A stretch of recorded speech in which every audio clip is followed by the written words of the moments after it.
What's up, everyone, and welcome into the Buffalo Sports Collective. It is Friday, March 24th, 2023. As always, I am PK alongside my co-host, Phil. Phil, how's it going on this spring Friday after we just had rainy showers on Thursday? Not bad. I didn't hate the rain. It was okay. I mean, at least it was warm-ish rain. That's true. It also kind of put a damper on the little bit of warm weather before it cools down. I think Saturday is supposed to be really rainy and warm again, which, I mean, I think is just spring. It's kind of just what spring is as a season. So, I mean, free car wash, so I'll take that. Other than that, I'm doing okay. Happy it's Friday, and we got the weekend coming up, so that's exciting. Yeah, you know what this weather reminds me of, Phil? That you have to clean your dogs? That too. But baseball. Baseball, minor league baseball for the Buffalo Bisons is back April 4th. That means it's 11 days away from today. We are back for another year of Bisons coverage, and I'm excited about it. There's going to be a ton of new faces down in the Bisons organization. When I was down in Florida visiting my parents, we saw the Toronto Blue Jays affiliate, and Phil, we saw a ton of Buffalo Bisons play versus the defending champion Atlanta Braves team. Actually, they might not be defending. No, Houston won it last year, but they were. It was the starters versus Atlanta versus the AAA team for Toronto, and it went about as good as you thought it would. So not great for the Bisons. Not great. No. But there's some good players I'm interested in, and there's some prospects coming up through the system that I'm going to be excited about. And if you're also excited, you can follow us on Facebook and Instagram at Buffalo Sports Collective and on Twitter at Buffalo Sports Co. Don't forget to subscribe to our channel wherever you listen to podcasts. Check out our website at Buffalo Sports Collective and check for the time breakdowns in the description of the show. So we will start real quick with some Buffalo Beauts news. Like we said, we will cover them all off season. If something big happens, we will bring it to you.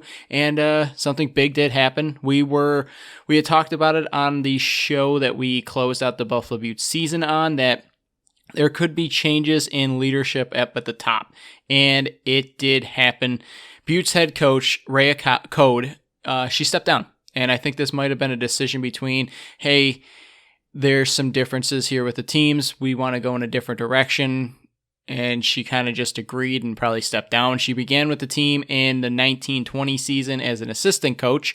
Then she was appointed to associate head coach, which, Phil, we made the joke, she was the assistant to the head coach in 2021 season before becoming the head coach in 2021 and 2022. And then last year as well. And in those two seasons, she finished 11-30-3, bottom of the standings back-to-back years. And usually when that happens, people have to get that pink slip in their mailbox. And that's what happened here. Yeah, I mean, it basically comes down, I mean, sports are a results-driven game. I mean, we've seen it how many of billions times at this point, between the Bills head coaches changing pretty much every couple of years for a very long time, the Sabres head coaches changing every couple of years, sometimes even shorter or sometimes longer than we thought that they should stay. But for the most part, I mean, it's a part of the game, and it's a part of the business that it is. And I mean, again, like you said, if you're 11-30-3 in two seasons, those kind of results simply aren't going to be a way to keep your job. And hopefully she can find something, either as an assistant coach on a different team or just something that keeps her active in women's hockey. But it'll be interesting to see where the Beauts end up going with this, especially with the roster turnover we saw last season. And we'll see how many of those players come back. I mean, obviously we have a long ways for that kind of information, but it'll be interesting to see what this roster looks like and then what a new head coach might be able to do with it. Yeah, it definitely was. I wasn't shocked by this decision, but I was more wondering if they were actually going to make a decision on this and go in a different direction just based on how they were playing towards the end of the season. We saw that 3-game winning streak they had. They were playing very well during it, and we saw the potential of that team. I mean, they took down the team that is currently in the Isabel Cup Finals in Minnesota in 2 straight games. I definitely thought, hey, maybe with the way this team's playing, maybe the direction that this team is heading right now, maybe they'll bring her back, but I guess they decided mutually to go in a different direction. And like you said, sports is a results-driven business. We are not wishing people lose their jobs, nothing like that. We're not wishing people get fired or anything like that. But the way sports is run, if you're not performing, your going to be having to move aside for somebody else. And like you said, it's going to be very interesting to see what they do in this offseason. What direction do they go?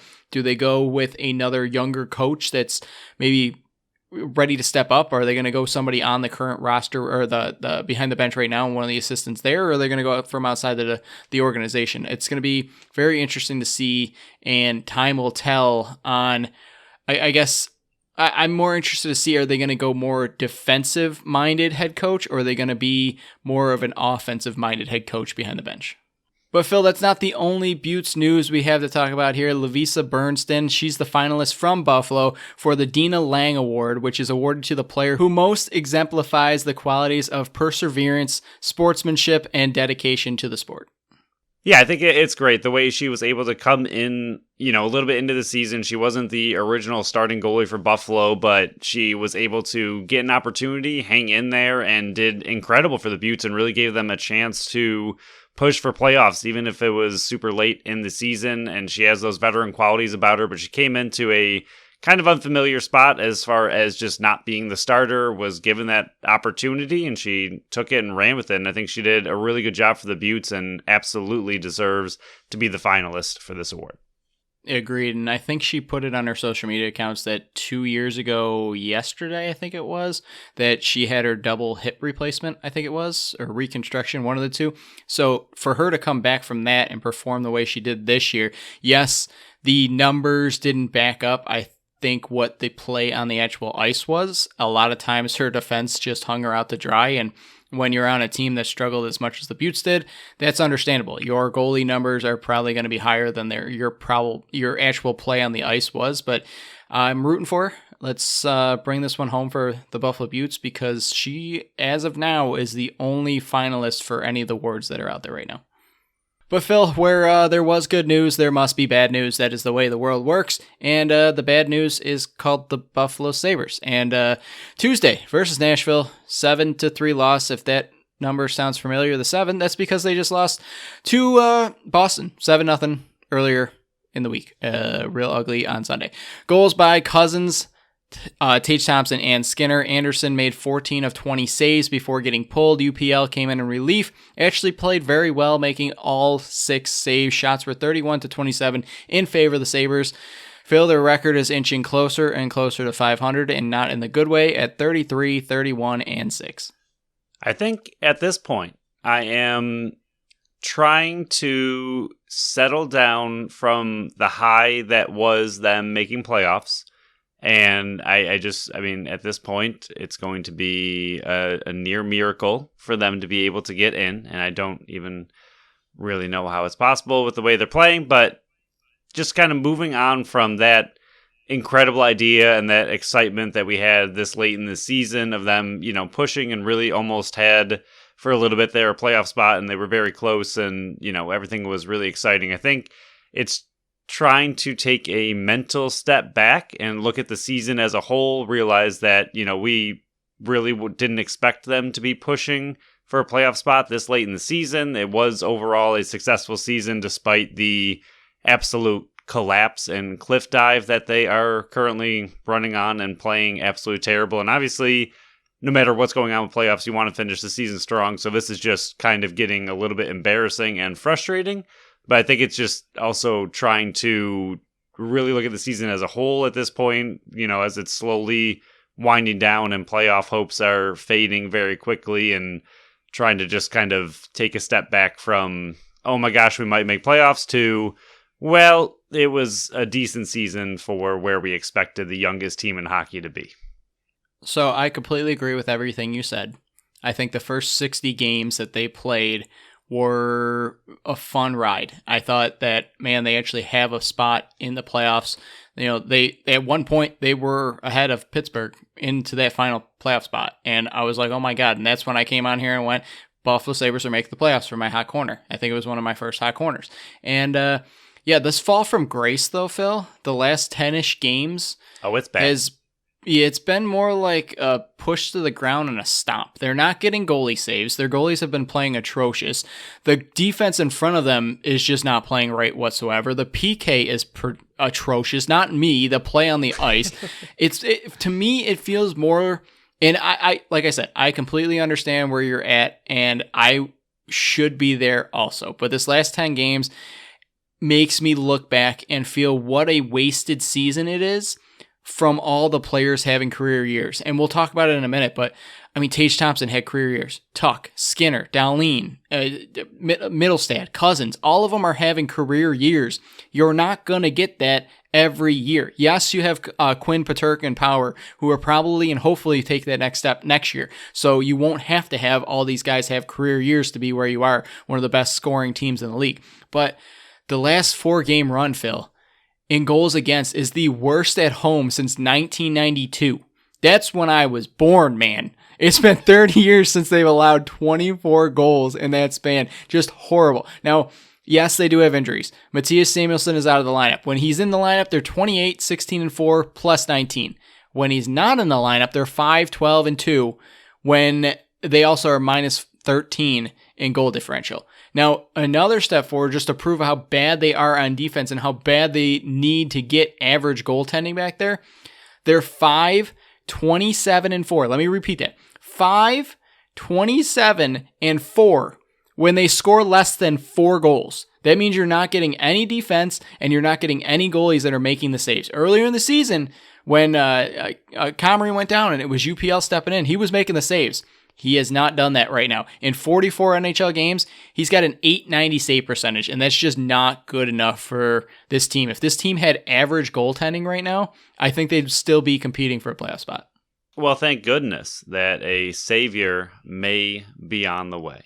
Let's hope and pray to our Lord and Savior, Devin Levi. And hope. I hope we get to see him. It seems like all signs are pointing to him getting a little bit of a NHL taste and tryout this season, and I think immigration's got to pick up, man. I think it's going to be great. I think it's going to be awesome to see. I mean, this is kind of, sadly, this is what we are used to as Sabres fans. This late in the season, you finally get that opportunity to sign a college prospect that's been on your radar for a few years. They get that NHL action, that NHL opportunity. Power was the big one last year, sneaking in a couple late games, because it's sad, because I mean, that's when the games don't matter. You allow these extremely young players to get a little NHL action, and other teams don't do that because they make playoffs and have something to fight for, and they're not going to let a extremely young rookie just kind of step in, let alone a goalie. But for us at the Buffalo Sabres and in Buffalo, we are super thrilled to see an incredibly young goalie hop in net and see what he can do. I wonder, even in general, this team absolutely needs a spark of something right now, pretty much anything, and just to kind of limp their season along and maybe finish a little bit stronger than they are. So I wonder if he will even just give them a little bit of a spark as, hey, there's a new something going on with the Sabres, and that's going to be exciting for them because they need some wins just for funsies. Yeah, that's what I'm hoping for. I am fully not on the tank train. I am against that right now. I want to see them try to jump up in the standings. You're probably not catching the Islanders and Pittsburgh, who are currently 82 and 80 points respectively in the first 2 wildcard spots. Florida's sitting at 79, but you're 2 points back of Washington, who's sitting in 4th place. You're 1 point behind Ottawa. You have games in hand over both of them. I'm not even talking playoffs anymore. Just make it a respectable end of the year. This next 2 games, tonight they got New Jersey, Saturday they got New York Islanders. It's a big weekend. If you want to not get back in the wild card race, but get back on track and make this season worth something, where the first 60 games are incredible. I loved it, like I said. But the last 10 games have just been, it kind of, you had this giant fire that was burning, and the last 10 games, somebody just came by and peed on it. That's what it feels like. So I'm hoping this next 2 games versus New Jersey and the Islanders, they can at least look respectable in the ice. You can get decent goaltending and decent defense and, look up a little bit, because right now, everything that you did in the first 60 games, at least to me, and I know there's a lot of people out there that think differently than me, but at least to me, it's putting a giant P on the fire that was the first 6 games. Yeah, I mean, they're playing awful right now, and like you said, they need to just turn it around even a little bit to kind of not salvage the season. I mean, the season is what it is. You're probably not making playoffs. Overall, it was a good season, but to finish as bad as they currently are playing is simply just not how you want this semi-decent season to really just kind of go down. So, Phil, what is also going down is your BSC Sabres team. You scored 6, I scored 6 or 11.5. Are you making any changes to that team? That is, so far on the season, you put up 504 points, but I put up 677. Yeah, Cousins was a good pickup. Thanks, man. I really just didn't have another, second defense, and my third offense have been brutal all season. Yeah. And Tage, as great as a season as he had and as great as he is, really has kind of quieted down, as has the entire team, but he's been a little bit quieter. It'd be fun to see him to get to like 45 and 45, at least 90 points, but either way, no, I guess, I don't know, no one's doing anything. That's true. I mean, just to summarize it, Tage Thompson's leading all scorers with 185 points, but then I have Darlene, who's got 178.5. Tuck's got 155. Cousins 140, and then you got Skinner, who's at 121. So I got the. You might have the top, the meat, but I got the meat of the bone. Yeah. I told you I didn't want. Wasn't that the one I had number 1 overall, and I didn't want it? You did. That is correct. It was a bad year to have number 1 for the Sabres. You want second too, and but we'll do some point watch because we're not really doing wild card watch. Tage sitting at 88 points. Can he get to 100? He currently has a career year. Skinner, he's sitting at 68 points. He has career highs in assists and points. Goals, he's gotten 40, 37, 33 twice, and 31. He's sitting at 30 right now. Can he get to 75? Tuck, 30, 35, and 50, or 65 points. All career highs. Can he get to 70? Darlene sitting at 64 points. All career highs in goals, points, and assists. Can he get to 70? Cousins, 27 goals, 58 points, all career highs. Can he get to 30 goals? 3 away. Middlestad's sitting at 42 points. I know it's going to be a stretch. He's got career highs in assists and points. He got 12 goals is his career high. He's sitting at 10. Can he get to 12, 13, and 50 points? I know 50 points is an 8-point stretch down the stretch here, but maybe Olofsson's 26 goals, 30 goals. Can he get to that? He's already got a career high in goals. And then Quinn's having a decent season. Power's having a decent season. Paterka, Krebs, Jost, they're all young players. I want to see if they can take the next step next year, but finish on a good note this year. Yeah, I think out of all of them, I mean, if I had literally one thing I could pick, it would definitely be Tage getting to 100 points. Because I mean, the century mark. Yep. When was the last time the Sabres had a 100-point scorer? It's been a while. It's been a hot minute or two, maybe a hot hour. Hot week. It's been a long time. So I think if I had to pick one thing on this entire list, I mean, I guess it's a little obvious, but yeah, it would definitely be Tage getting to the century mark. Yeah, if you want to take that, I'll take the Cousins with 30 and then give us 4 30-plus goal scorers. It'll be a nice thing to have four 30-plus goal scorers and not make the playoffs. But it shows that they're on the right direction. Let's hope Kevin Adams goes out and gets a goalie that can actually perform in net. Let's fingers crossed that happens. But we'll move on to the Buffalo Bills here. We haven't talked about them since the playoff loss against Cincinnati in our award show. We've moved on. It's a new season. We're not talking about that anymore. Off season so far, lots has happened. There's a bunch of other shows out there. There's news, everything. Everybody loves the Bills, so they've been following it. So we're just going to touch on a little bit of it. Matt Milano, 2-year extension. Allen, Miller, Diggs, Hines, and Settle all restructured. They needed to do that just to get under the cap. So they brought back Ike Bottinger, Quessenberry, Dodson, Matakevich. Poyer re-signed. That's a huge one. Also, very cheap deal considering he's an all-pro. Cam Lewis, Dane Jackson, Sam Martin all came back. They did lose a few players, but they replaced them pretty quick. Kyle Allen his best friend is Josh Allen, so there's going to be 2 Allens on the team now. He is the backup quarterback this year, 1-year deal. Deontay Hardy used to be Harris, but he took his stepfather's last name to honor him because of the whole situation. That's a great story behind it. Trent Sherfield came over from Miami. Damian Harris, 1-year deal. Love that signing. He came over from New England. David Edwards just signed yesterday. Guard for 1 year, but like I said, they did lose some names. Jermaine Edmonds went to Chicago. Case Keenum went to Texans. Isaiah McKenzie, who was cut, he just signed with Indy. Devin Singletary went to Houston.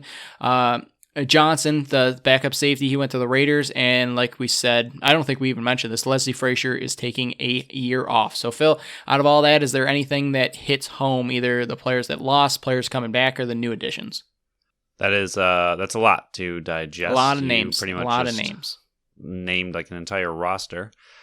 Close. I think, there's a few things. One that we've talked about separately multiple times is that the contracts don't seem to matter at all.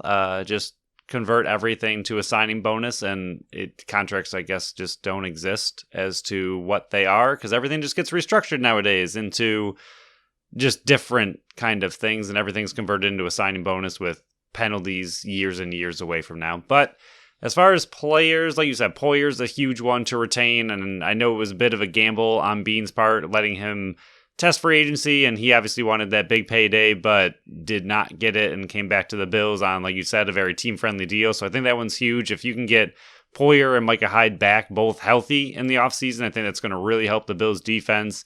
Getting Kyle Allen is just we've seen a few years in a row now that the backup quarterback is just kind of a fun/interesting. Who is it going to be this year? It's like a revolving door of a 1-year contract, and who's going to be the fun 1-year backup this year? Like you said, getting 2 Allens, maybe you can get a knockoff Kyle Allen jersey and just kind of sneak it in and be like, it's Josh Allen. Peel that K off. Right. Damian Harris is going to be interesting. I like him. In general, I know he's been a little bit banged up, but he's only 26. He's looking for a prove-it kind of contract. He had a very big, I believe it was 2021. He had a really big year, I think over 1,000 yards and like 15-plus touchdowns. So he has it in him. It's just about staying healthy. I think he's going to be a good complement to Cook. So he's a really interesting one. The biggest one, I guess, on the losing side, it's going to be weird having his full season without Singletary, because we've heard that name for 5 years now. 4 Same years. with Edmonds, just been around forever. So losing him, McKenzie, Singletary, just players that have been here for so long. So finally losing them, especially someone like Singletary and Edmonds, who are in most plays and in most games and around everything, it's going to be a little weird missing them. And it's almost like the Bills could have drafted a certain linebacker that was falling really late in the draft last year, just in case you lost Edmonds in the offseason. Then he would have had a full year to be on the Bills already, and this would have been year 2. Would have been something I would have personally appreciated, but it did not happen. And here we are with no real middle linebacker. I know they have a few linebackers on the team that they claim they trust. I don't know if either of them are really up to Edmonds' standards and what a true middle linebacker for the NFL needs to be, especially for a team with Super Bowl hopes. Once again, I would assume they're right up in there. So I think that's going to be a massive hole to try to fill that I don't know how they're going to be able to figure it out just this offseason. I know there's a few free agents still floating around, and obviously you can go right back to the draft, but it's going to be real tough to fill that on almost an emergency basis now. Yeah, I think the thing that has stood out so far in the offseason is, besides bringing back Poyer, who's accounting for 2.13 on the cap, he's got a cap hit of 4.85, just insane. 2-year deal for him, bringing an all-pro back, pairing him back with Micah Hyde. As long as both of them play a full season, you're making a tremendous impact on what happened on the defense last year. Pairing back with Tre'Davious White, who's going to be fully healthy, Kyer Elam, who's another year in the system. I think that the DBs are going to be a very, very strong unit this year. But then you're looking at it, they haven't really brought any outsiders in on the defensive end, and that kind of scares me a bit, because I am all gung-ho on getting full offensive pieces in the draft. And what they've been doing in free agency is making me lean towards them going more defensive heavy in the draft. And that's not what I've wanted. Last offseason, Phil, the number one thing we kept hearing is yards after the catch. We need to help Allen more, get the ball in the playmaker's hands and let them do work.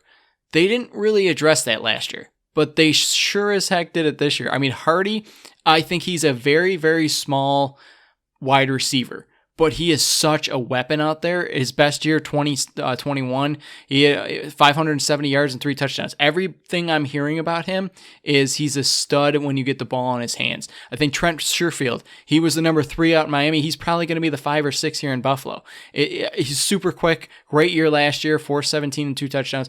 Damian Harris, I think, is an upgrade over Singletary. And again, that's no shot at Singletary. He did amazing while he was here, but I think he's just going to take more load off of those hard-nosed runs that Allen has to do. You're not going to get over the quarterback sneak. That's always going to be there. Josh Allen is amazing at it. And I don't want Harris taking over that role because Allen is so good at it. But I think some of those, grinded out yards that for some reason they still do where they pack up the box and bring everybody in. I think Harris is a really good runner for that. He's still only 26 years old.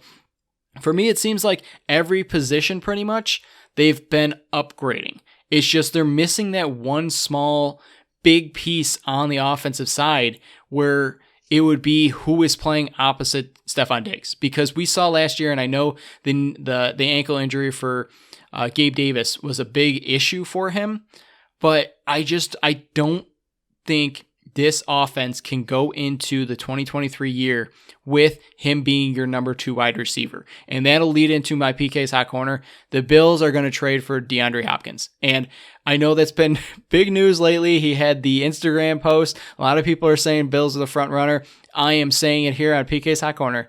They are going to trade for DeAndre Hopkins now that the asking price is lower. I just don't know how they're going to work the money because I think they have a little over $9 million left. They got to save 5 or 6 of it for the rookies coming in, and he's making a lot of money. I think they just need to work on something, and I don't know if that means Ed Oliver's out the door and his $10+ million on the cap to free up some of that money, but that's my prediction for this week's PK's Hot Corner is Hopkins will be in a Bills uniform next year. I think as far as offense goes, and especially wide receiver with everything you just mentioned, adding Hopkins obviously would be massive for this team and possibly get them over that, playoff hump and just be a little bit more of a dynamic threat on offense. But the other thing is you're at Gabe Davis's limit for his contract. So if you can bring in Hopkins and also draft a young wide receiver, not that you're itching to get rid of Davis. I mean, if he has the season that we kind of hoped he was having last year, but we've also been calling for his breakout for a few years now, and he hasn't just really had it. He's good. He's absolutely a good wide receiver. I'm not saying he's bad by any means, but we're just waiting for take that extra step to really cement him on this team, and he just hasn't had it yet. This could be the year, but if you bring in Hopkins for a couple of years and also draft a wide receiver very early in the draft to start building underneath Diggs and underneath Hopkins, I think either way, even if Davis is still here, you have 2, if you wind up getting Hopkins, you have 2, 30+ year old wide receivers as your 1 and 2. So I think either way, you have to draft a wide receiver really early on. But as far as the money goes, there was a Sport Track tweet saying that the new team would acquire 2 years at $30.3 million. 2023 would be 19.45. 2024 is 14.91, but once again, that doesn't apparently matter to anything. A full cap conversion plus 3 void years that they love to throw in there can lower his $19.45 million cap hit to a lovely $4.8 million. So again, cap hits and contracts don't seem to mean much of anything, but anyone who is acquiring him, apparently due to magic, can get it all the way down to about 4.8 as a cap hit for next season. I'm sold. You won me over. You're welcome. Phone it in. Yeah, I think, like I said, I think this draft is going to come down to, and I think that's why they really haven't, Bobby Wagner sitting right there. And I think he would, and this is, again, no, I'm not trying to take shots at the players whatsoever. I think Bobby Wagner would be an upgrade on a 1-year deal over Tremaine Edmonds. Tremaine Edmonds just made $18 million a year. You're not going to be able to pay him to be that playmaking presence on the defensive end that we drafted him to be. He's a very, very solid middle linebacker. Very, very good young player that still has another gear that I think he can reach, where he might have to reach that in Chicago. But I think Bobby Wagner's just that veteran presence back there. He's through that whole initial phase where it's been over a week of free agency. Nobody signed him yet. go get him for cheap. And then definitely draft time. You don't have to press the issue of, hey, we don't have a middle linebacker. What are we going to do? This is what Brandon Beane has always been known to do, is go fill those gaps in free agency. So come draft time, you're not drafting for need. You're drafting for, the best player available on the board. If you go get Bobby Wagner and DeAndre Hopkins, you're filling both those needs that you desperately need. I think those are the two main positions besides a right tackle that I think you're still missing. And I think if you address that and you extend Daquan Jones, you can free up a little bit more cap there. Extend him, go get Hopkins, go get Bobby Wagner, and you just need a right tackle then. And that I think you've had a solid offseason considering you were like $20 million in the hole before this even kicked off. I think this is a wonderful job by Brandon Beane, restructuring deals, making room on this roster to somehow get better on offense, but you just got to get that extra gear going. Yeah, and the other thing, which obviously Von Miller coming back will be a massive part of it, but that defensive line, hopefully, even if they don't bring anything else in, once again, it's another position for all these younger players that we're expecting / hoping that they just take that next step. And we've seen spurts of it, and there's definitely talent there, but that's just another example on the Bills that needs to take that next step. And obviously Von Miller being healthy, he was a massive part of taking a lot of the weight off of a lot of those younger players and making them a little bit better. So hopefully just inserting him back in the lineup might be simply the addition that the Bills make in the offseason, but hopefully some of those players can also take that next step. Yeah, that's what we're hoping for, and we're definitely hoping no defensive line in the first round. No, please. Sean McDermott, Brandon Beane, please. No. If you don't want to see Buffalo go insane, you won't do that to us. So please, please, please. But we'll move on to our final segment here. That was enough Bills talk for now. The Buffalo Bandits. Phil, they're heading to Cali. They're going to try to beat down some SEALs. I know, that's sad. Wow, I'm going for it anyways. But what happened, which was when this occurred on Monday, I'm looking at the standings and I went, how is this not possible? Like, I'm looking at this right now. I feel like this should be the case. And like 2 days later, they tweeted it out. Bandits have clinched at least the 4th seed in the East. And what I think happened was there was an oversight where they did not see that Philly and Halifax play each other this week. So guaranteed one of them is going to get that 8th loss. And because they didn't really put out a structure of why this happened, a bunch of people were wondering how the heck did this happen. Bandits currently are 10-3. The Halifax Thunderbirds and the Philadelphia Wings both have 7 losses. They face each other this week. One of them is guaranteed to get their 8th loss. Bandits at worst finish 10-8. That would mean Philly or Halifax, the loser of that, can finish 10-8. Guess what? Bandits have a head-to-head advantage, and what do they call it?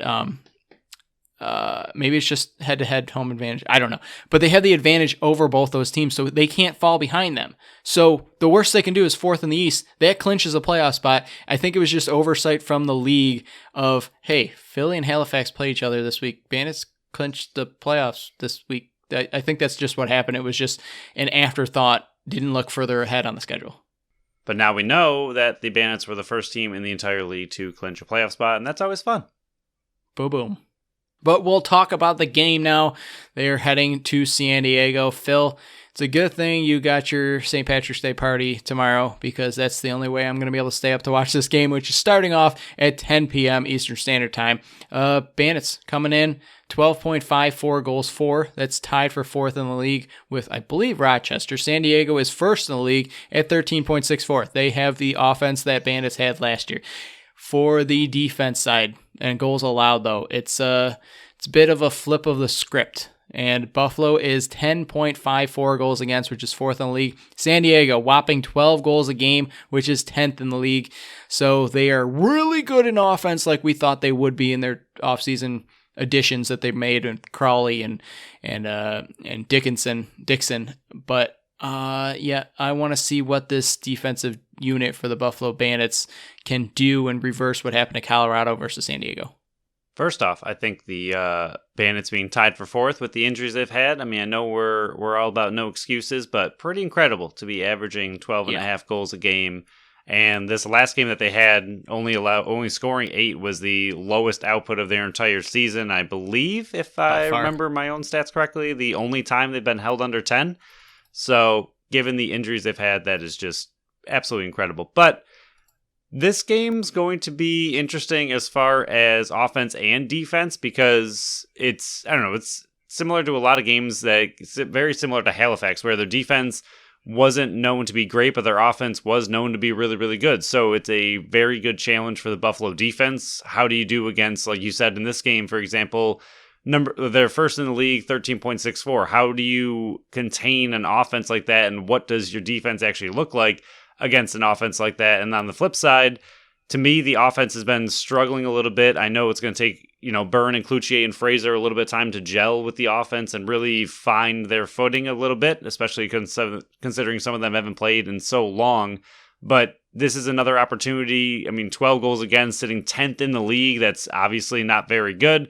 I know a lot of these are pretty similar and pretty close. You're looking at 12 goals against versus 10.54 with the Bandits, which is 4th. That's literally a goal and a half. So it's not a crazy margin, but it'll be interesting to me on the other side as far as offense goes. Can the Bandits finally start to gel and really find their rhythm in this game, or is it going to be another bit of a struggle as this offensive unit that is now playing together for the first time all season starts to gel a little bit more? Yeah, I took a bigger look at all the numbers. It seems like the second quarter is what does the Bandits in. And by that, I mean, in the first quarter, they're only allowing 2.23 goals against in the first quarter versus the opponents throughout the entire year. In the third quarter, it is 2.31. In the fourth quarter, it's 2.5.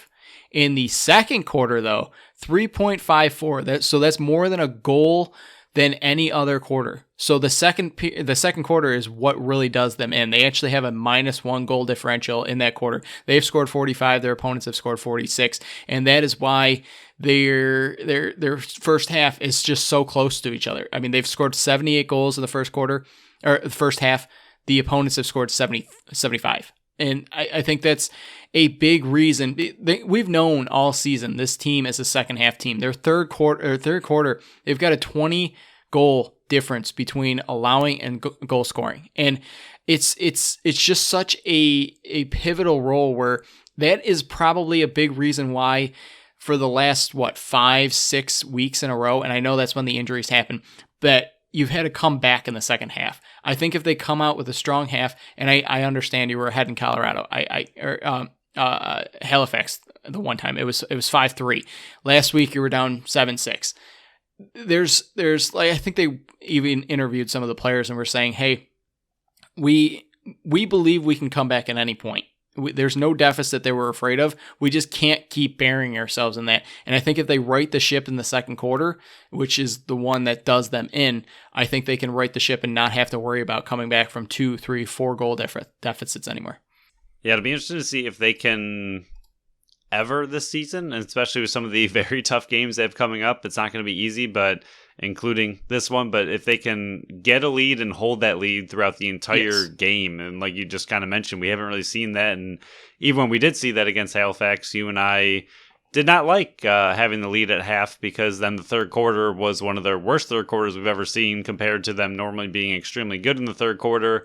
And we liked the role reversal much better, that you don't have to have a 4-goal run and overtime in order to win it in the fourth. I didn't like that game. It was scary, and I don't like overtime. So, if it's going to be down by 1 at half, so we have a incredible third quarter and then hold the lead through the fourth, I'll take that. But in general, it'd be nice to see them get a lead early and then hold that lead the entire game and just kind of keep piling it on and learn a little bit better to play with a lead than they currently are. So we'll look at some of the players they're going to be going up against in San Diego.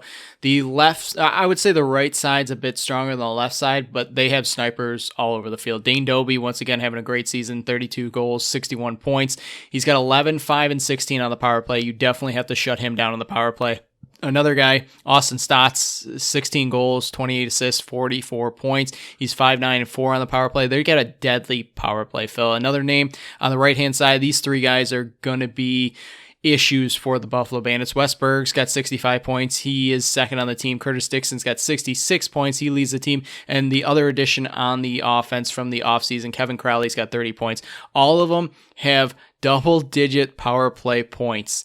This team, you have to play so smart against this team. You cannot get in penalty trouble like they have done recently, and last week was a big reason. I know the penalties were called 7-7 each, but you got to stay out of the box against this team because they will kill you on the power play. And a lot of their forwards are pretty big, which is going to be just another interesting added element to this defense. We saw Colorado be able to push around the defense a little bit more than we would have liked. Again, Leclerc didn't play. We're not really sure why, but also, Bomberry was injured. Hopefully he can get back, but Westberg looking at 6'2", and then you got Crowley and Dixon, 6'4", 6'2".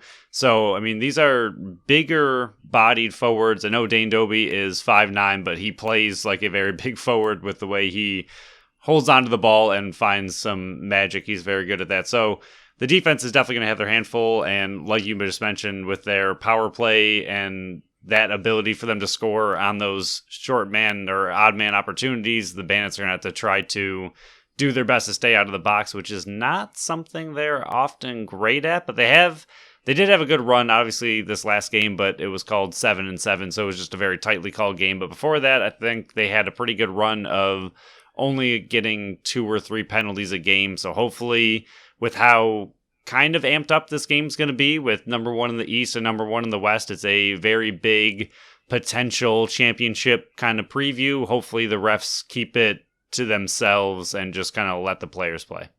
Yeah, maybe because it's on the West Coast and they'll calm down a bit and keep the whistles in their pockets. But yeah, I think you brought up the perfect point. Is the forward group for the San Diego Seals, not only are they electric on the offensive end, they're bigger body guys who can bully you around. So hopefully Bomberry's back. He was questionable. I know he got put on the IR, or he's still on the IR. I know he was questionable. Hopefully he's back. Hopefully they get Kellen Leclerc back in the lineup, because you want to have those bigger body guys on the defensive end to not just clog up the lanes, but be able to muscle some of these guys around, and don't let them just take your lunch and eat it in front of you like they did with Colorado. So hopefully that is the case. But also, another quick stat here, Curtis Dixon, he's got 6 short-handed goals this year so far. So even when they're on the penalty kill, they can still put one in. So you have to be careful on that end as well. So we'll move to the transition and defensive game.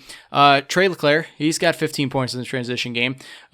Brody Merrill, he's still playing at, 42 years old, 84 loose balls, 10 caused turnovers, 7 blocks so far. Eli Gobrecht, he's got 16 caused turnovers, Phil. And then Danny Logan's having an amazing year. I think he got Rookie of the Year a couple weeks ago, maybe this week. But he has 13 caused turnovers, 66 loose balls, but he is their main faceoff guy at 44%. So hopefully this is a big Max Adler week so they can take advantage. And yes, we always say faceoffs only matter when they do, but in this situation where their offense is just electric, if you can sneak any extra offensive opportunities for an offense that struggled last week and an offense that has been struggling a bit with all these healthy bodies coming back trying to gel, I think that's an opportunity you got to capture and run with. I feel like the last 2 games, again, I don't know if there's any correlations of injured players coming back and just being a little bit off with some of the things. I mean, the way Burns come back and really helped out in transition, this is absolutely not a shot against him, because the man is on a mission when he is hunting somebody down and does an incredible job chasing people down from transition when he's on offense trying to hunt someone down to really stomp out an odd man opportunity. But I think the last 2 games we've seen transition opportunities for Colorado and Halifax be a little bit more than we would like. But previous to that, I think the Bandits were doing a really good job. I know it was a huge area of concern that we had last year that they were allowing a lot of quick transition goals. This season as a whole, I think they've done a really good job in transition. But again, these last 2 games, I think they've let a few too many through, a few breakaways here and there, which obviously in the NLL you really don't want. Oftentimes those go in. Luckily against Halifax, Vince was playing incredible, and the whole team kind of collapsed last week. But I think in general, they just need to tighten it back up a little bit on transition. They were doing a really, really good job. I think these last 2 games, they've just kind of suffered a smidge. Not anything terrible, but just something to kind of keep an eye on.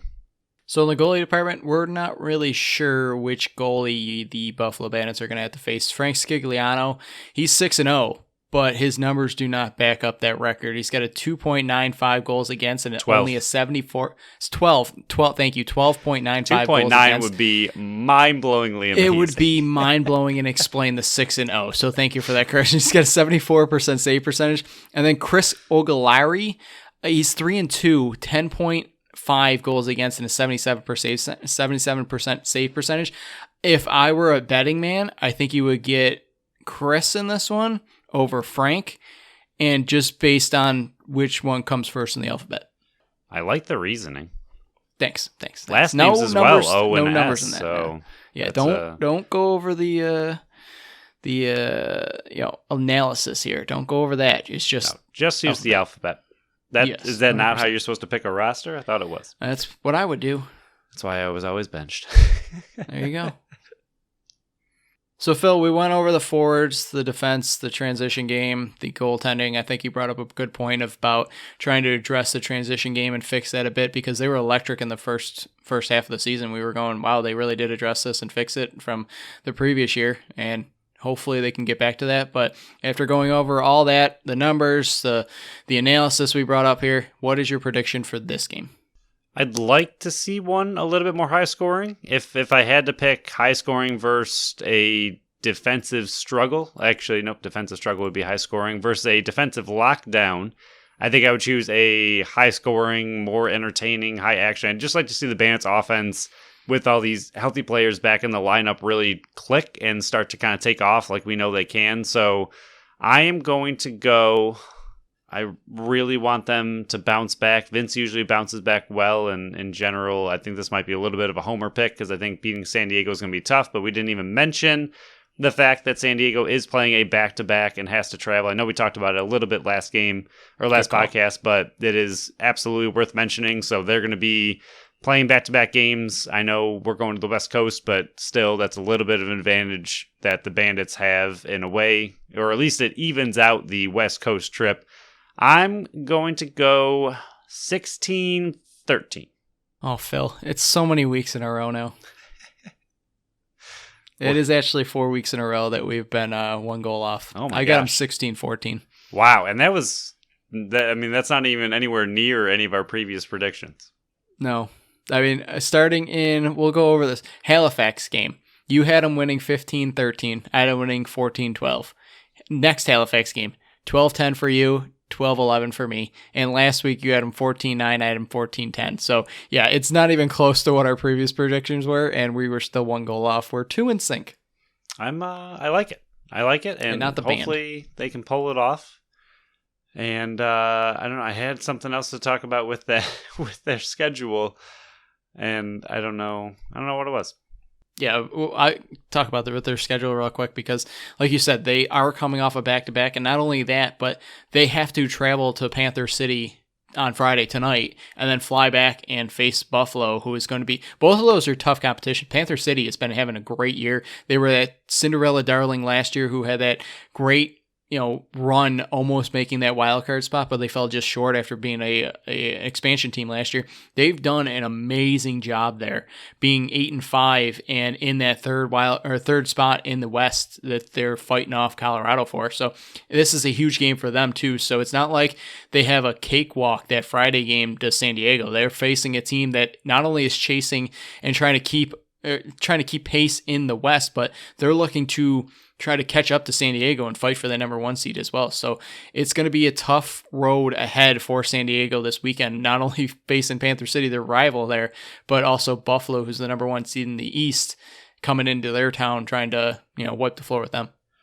That was my other point, that this is a big game as well for these standings. I know that they are West Coast, we are East Coast, but the fact that the Bandits could possibly take this and possibly be in the driver's seat for head-to-head against the number 1 West seed if it comes down to that for standings. Obviously, you want home field advantage throughout if you make the championship, and you have to be the higher seed going into the championship. And if it comes down to Buffalo and San Diego, currently Buffalo and San Diego I think San Diego only has 2 losses going into this. So yes, they will, if they lose this weekend, that'd be amazing. But even if the Bandits can knock them down to a 3rd loss and have the head-to-head tiebreaker with the 2, that is going to be a really, really big game. I know it doesn't matter for the East standings, doesn't matter for their West standings, but it matters for championship standings and potential home field advantage throughout playoffs. So even though it might not seem quite like a massive game, I think it's going to be really big because I think both teams are absolutely fighting for that and want that home field advantage. Yeah, especially with Toronto facing Albany a little bit before that at 7 p.m. So you're going to know the result of that before this one kicks off. If Toronto wins and Buffalo loses, they are tied for first place. And I know Buffalo will have that edge because they won the first matchup, but there's 2 more matchups with Toronto, one of them being next week. So it's like we said, West Coast teams, you get that little bit of a margin for error there, where if you lose, it doesn't severely impact your race in the East. But if you can pull this one out and pull off, I'm not calling it an upset, but a huge victory over San Diego, was my prediction to make it to the finals. I think that would be a huge victory, and this could be a possible championship matchup preview. And that I wouldn't, even before seeing the game right now, I wouldn't hate that whatsoever. But Phil, moving forward, BSC changes here. You got Smith, Nanico, Cloutier, McKay, and Spanger. I have Byrne, Frazier, Buchanan, Priolo, and Weiss. Are you making any changes to your 5-man team? Do we have any information on Nanico? No, nothing. But he was questionable, so maybe? I don't even know. Well, he would take out Nick K, I think, at this point. I'll hold, I guess. I don't think there's anyone else on offense right now that really has me jazzed to lose someone like Nanicoke. I don't think you'd really make any changes if I did officially drop him, but I think I'm going to keep him, and hopefully he's back, and even if he's not, hopefully he's back soon, and him and Dane can start doing some more pick and rolls and working off each other a little better. All right, Phil. Milestones, buckle up here. Steve Priolo did cross the century mark of loose balls last Saturday. His 7th time doing so. Congrats to him. Now we'll move into the possible milestones. Dane Smith is 2 points away from his 6th 100th point season. It'll be his 4th straight completed season because we did have that COVID season that got shorted. And 6 of his last 7, he did not complete it in 2017. He had 81 points. It would also be the 12th 100-point season in Buffalo Bandits history, Phil. Smith is one of 4 Buffalo Bandits players to ever record 100 points in a season. Can you name the other 3? Did you once again forget that I can see the notes? Yeah, but I'm hoping that you can just rattle these off without staring it down and cheating. Oh, that's fair. I mean, JT and Stainhouse would have been go-tos, as they are legends in the game. And for some reason, I always forget Benny a little bit. How can you forget Benny?